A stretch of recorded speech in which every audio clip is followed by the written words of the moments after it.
Hai, kembali lagi di channel OXR.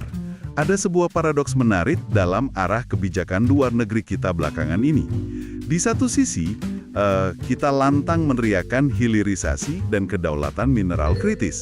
Namun di sisi lain, kesepakatan dagang terbaru dengan Amerika Serikat seolah menaruh kita pada posisi pelanggan setia yang harus setor angka fantastis demi sebuah proteksi tarif. Ya, itu analogi pembuka yang sangat tajam. Paradoks ini memang nyata. Kalau kamu cuma baca sekilas berita di luar sana, kesepakatan ini kelihatannya ya membingungkan. Sangat membingungkan. Betul. Di satu sisi kita dapat karpet merah buat ekspor.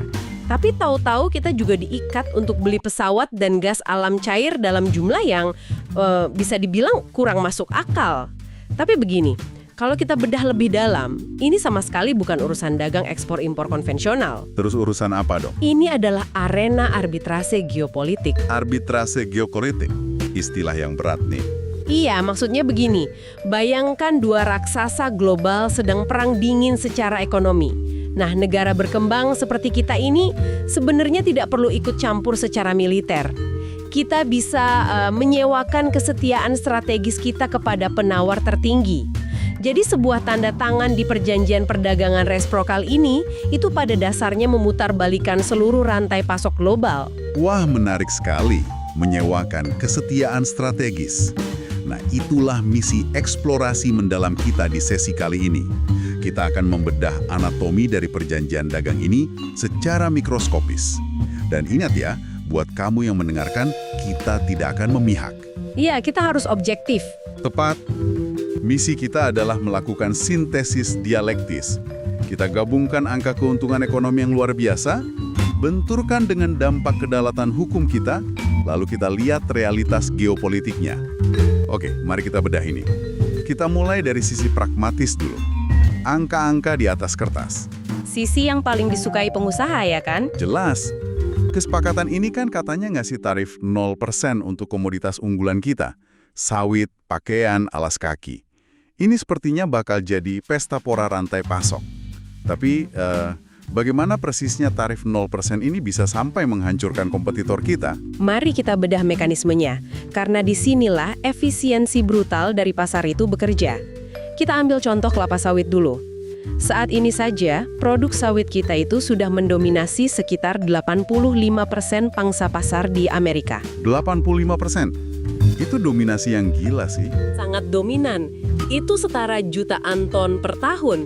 Sementara itu, negara tetangga yang jadi kompetitor kita cuma pegang sekitar 10%. Nah, dominasi itu kan terjadi waktu kita masih kena tarif pajak ya.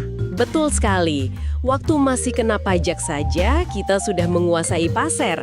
Sekarang coba bayangkan ketika keran tarif itu dipotong habis jadi 0%. Harganya bakal anjlok di pasar Amerika. Ya, harga jual produk kita di sana turun drastis, jauh lebih murah. Tapi margin keuntungan pabrik di Indonesia tidak berkurang sepeser pun. Secara matematis, ini diproyeksikan bakal nambah ekspor kita minimal 150.000 ton. Wow. Itu suntikan devisa segar sekitar 2,6 triliun rupiah loh. Terus nasib kompetitor yang 10% tadi gimana? Hancur. Bagi mereka ini lonceng kematian. Karena mereka tidak dapat fasilitas 0%, barang mereka tiba-tiba jadi kelihatan sangat mahal, pembeli di Amerika secara logis pasti pindah semua ke kita. Mereka bakal terdepak total. Sapu bersih ya berarti. Tapi ini kan bukan cuma soal barang mentah kayak sawit. Kalau saya lihat datanya, ada pergeseran masif di sektor manufaktur. Pakaian, sepatu, itu kan tarif Amerika untuk Tiongkok sekarang sampai 50%. Iya, dan Vietnam sekitar 20%. Nah, terus kita datang bawa tarif 0%. Apa iya CEO pabrik-pabrik global di Vietnam sana bakal langsung angkat kaki ke sini? Secara harfiah iya. Coba kamu posisikan diri sebagai dewan direksi merek sepatu global. Kalau kamu produksi di Tiongkok, sepatu $100 itu kena pajak $50. Habis margin kamu. Rugi dong ya? Pasti rugi. Dulu solusinya pindah ke Vietnam, tapi sekarang 20% di sana juga kerasa berat. Ketika kesepakatan ini ngasih Indonesia tarif 0%, relokasi besar-besaran adalah satu-satunya pilihan bisnis yang logis. Ini bukan sekedar ekspor kita yang naik, Tapi pabriknya, mesin-mesin fisiknya pindah semua ke sini. Dan manufaktur itu kan industri padat karya. Betul, itu ratusan ribu tenaga kerja baru bakal terserap. Kita menyedot kapasitas produksi tetangga masuk ke dalam perbatasan kita. Oke, sejauh ini kedengarannya terlalu indah ya. Surplus triliunan, lapangan kerja melimpah, tapi ada narasi kritis soal ini. Yang menyoroti kalau kita ini katanya dipaksa beli BBM dan LPG dari Amerika. Memotong perantara, apa maksudnya ini? Nah, ini poin yang krusial. Fakta kasarnya, kita ini net importir energi. Tiap tahun kita keluar ratusan triliun rupiah buat beli BBM dari luar negeri. Pertanyaannya, selama ini kita beli minyak itu dari mana? Dari sumber aslinya. Negara penghasil minyak. Sayangnya bukan. Secara mengejutkan, sebagian besar transaksi itu lewat negara-negara tetangga yang bertindak sebagai perantara, sebagai calo. Padahal, beberapa negara ini bahkan tidak punya sumur minyak sama sekali loh. Tunggu. Jadi bertahun-tahun kita beli bahan bakar ratusan triliun lewat negara calo yang sekedar ambil untung di tengah. Tepat.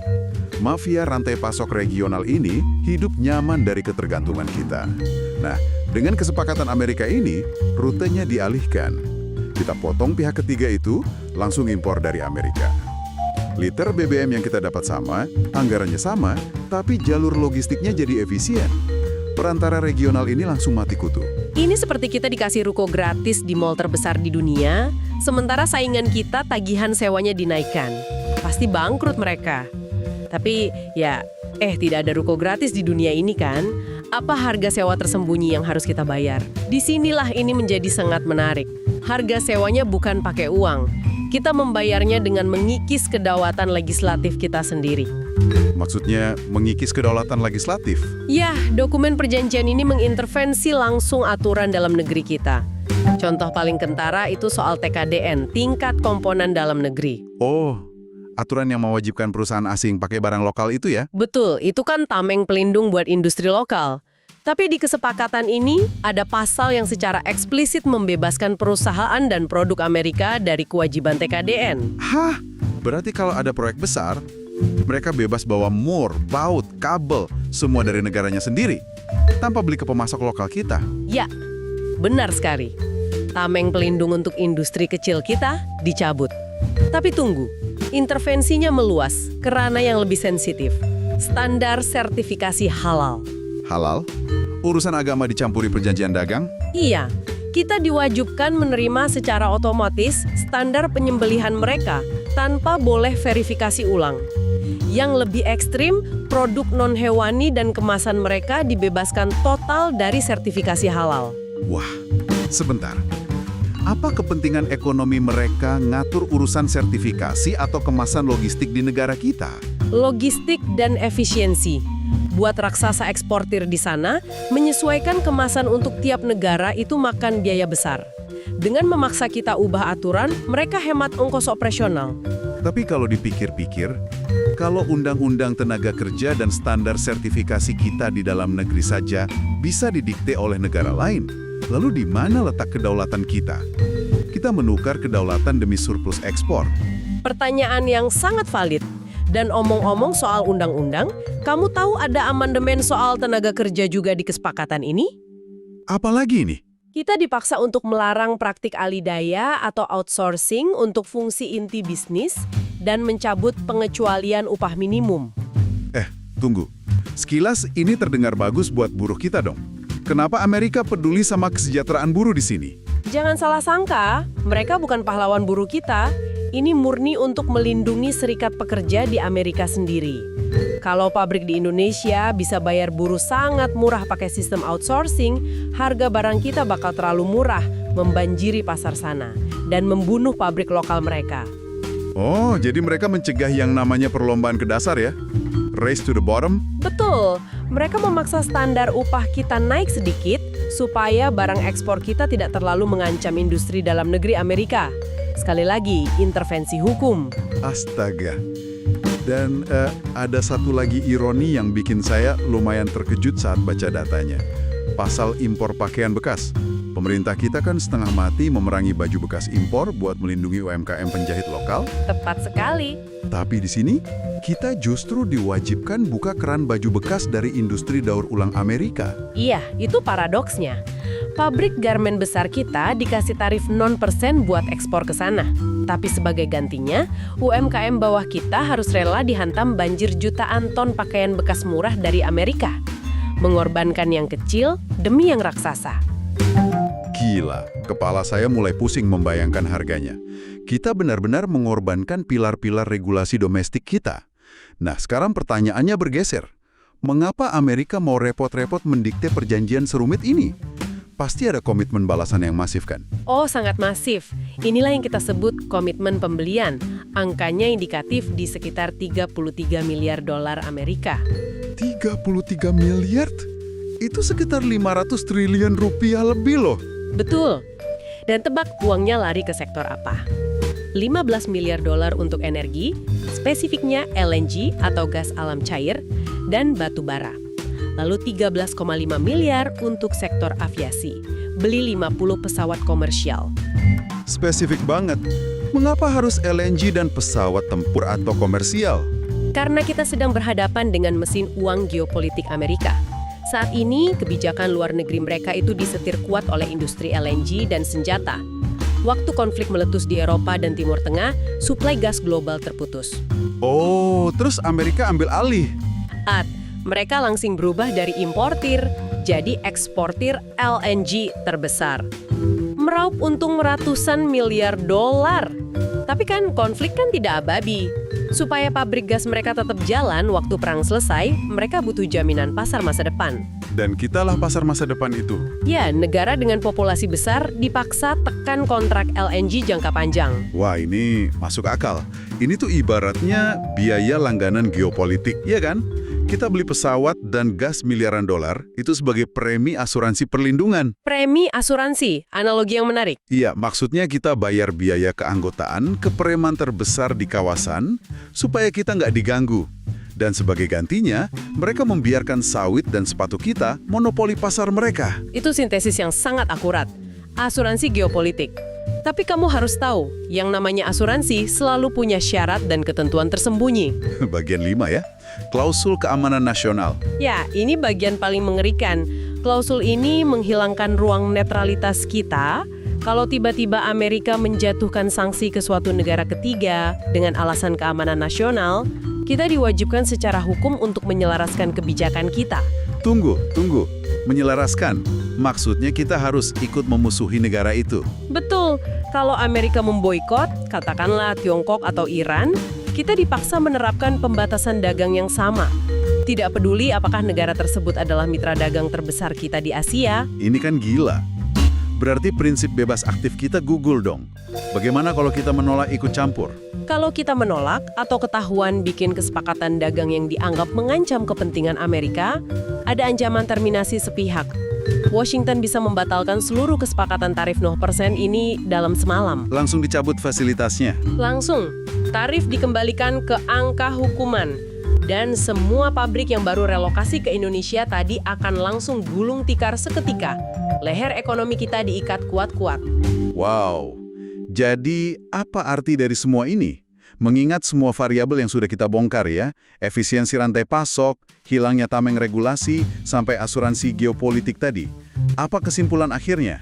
Apakah manuver negosiator kita ini cerdik atau justru berisiko sangat tinggi? Sintesis dialektisnya menghasilkan dua lapisan realitas. Secara jangka pendek, 1-5 tahun, ini adalah manuver pragmatis yang sangat cerdik. Cerdik, karena kita selamat dari badai ekonomi. Betul, kita berhasil memotong mafia rantai pasok regional tadi, mengunci pasar Amerika untuk komoditas vital, dan kebetulan kita memang butuh infrastruktur pesawat terbang dengan cepat. Angka surplus perdagangan kita akan meroket tajam. Tapi secara jangka panjangnya? Secara jangka panjang, ini adalah perjudian yang luar biasa berisiko tinggi. Kita sedang menukar kedaulatan jangka panjang demi pertumbuhan sesaat. Karena kita membuang pilar domestik seperti TKDN itu tadi ya? Tepat. Tanpa TKDN, kita tidak bisa memaksa transfer teknologi. Kita akan terus bergantung pada komponen asing. Dan yang paling fatal, kita menyandarkan nasib jutaan pekerja kita di bawah bayang-bayang musuh geopolitik Amerika. Tidak ada negara yang bisa dibilang benar-benar bebas aktif kalau rantai pasok vitalnya bisa dimatikan hanya karena menolak perintah negara adidaya. Benar-benar realitas yang menampar. Saat ini, ya, kesepakatan ini memang memberi kita karpet merah. Kita berpesta pora dengan devisa triliunan rupiah. Tapi coba bayangkan dan renungkan ini sejenak. Apa jadinya roda ekonomi kita besok kalau tiba-tiba mitra dagang utama kita di Asia ditetapkan sebagai musuh keamanan nasional oleh Washington dan kita dipaksa seketika untuk memutus hubungan dagang dengan mereka karena satu klausul di atas kertas ini? Bagaimana pendapatmu? Silakan isi di komentar. Wassalamualaikum. Kepadamu, jawab woi.